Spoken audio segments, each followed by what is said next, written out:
Welcome, Seeker. Before this recording begins, take a breath, not to control it, but to notice it. This breath, this simple act of aliveness, is the thread connecting your body to your mind, and your mind to something deeper still. What you're about to hear is the Hindu-Yogi Science of Breath, a timeless work inspired by ancient yogic teachings and written by William Walker Atkinson in 1903. Though over a century old, its message is more urgent than ever, that the way we breathe shapes the way we experience reality, and that conscious breathing can awaken something often forgotten in the modern world, our awareness itself. In the East, breath is not just oxygen. It is prana, the sacred life force that moves through all things, and when honored, it becomes a bridge to higher consciousness. This book offers more than knowledge. It offers remembrance. Remembrance of the inner stillness that breath reveals. Remembrance of the self behind the thoughts. Remembrance of what it means to be truly awake. So take another breath. Let it soften the edges of your mind. Let it open the door within. And now, let us begin. Mentally, and spiritually. The experience of generations of earnest seekers has been handed down for centuries from teacher to pupil, and gradually a definite yogi science was built up. To these investigations and teachings was finally applied the term yogi, from the Sanskrit word yug, meaning to join. From the same source comes the English word yoke, with a similar meaning. Its use in connection with these teachings is difficult to trace.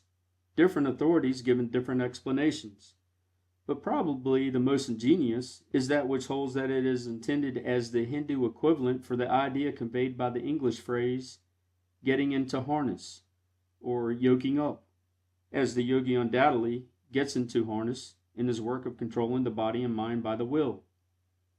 Yoga is divided into several branches, ranging from that which teaches the control of the body to that which teaches the attainment of the highest spiritual development. In the work, we will not go into the higher phases of the subject, except when the science of breath touches upon the same. The science of breath touches yoga at many points, and although chiefly concerned with the development and control of the physical, has also its psychic side, and even enters the field of spiritual development. In India, there are great schools of yoga, comprising thousands of the leading minds of that great country. The yoga philosophy is the rule of life for many people. The pure yogi teachings, however, are given only to the few, the masses being satisfied with the crumbs which fall from the tables of the educated classes, the Oriental custom in this respect being opposed to that of the Western world. But Western ideas are beginning to have their effect even in the Orient, and teachings which were once given only to the few are now freely offered to any who are ready to receive them. The East and the West are growing closer together, and both are profiting by the close contact, each influencing the other.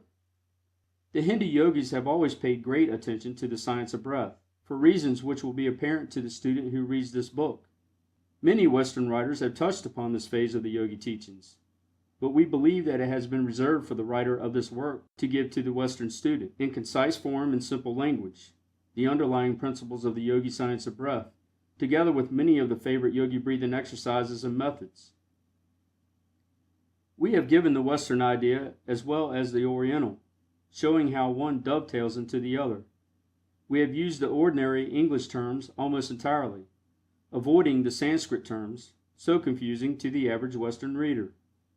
The first part of the book is devoted to the physical phase of the science of breath. Then the psychic and mental sides are considered, and finally the spiritual side is touched upon. We may be pardoned if we express ourselves as pleased with our success in condensing as much yogi lore into so few pages, and by the use of words and terms which may be understood by anyone. Our only fear is that its very simplicity may cause some to pass it by as unworthy of attention, while they pass on their way searching for something deep, mysterious, and non-understandable. However, the Western mind is eminently practical, and we know that it is only a question of a short time before it will recognize the practicability of this work. We greet our students with our most profound salam, and bid them be seated for their first lessons in the yogi science of breath. End of chapter 1.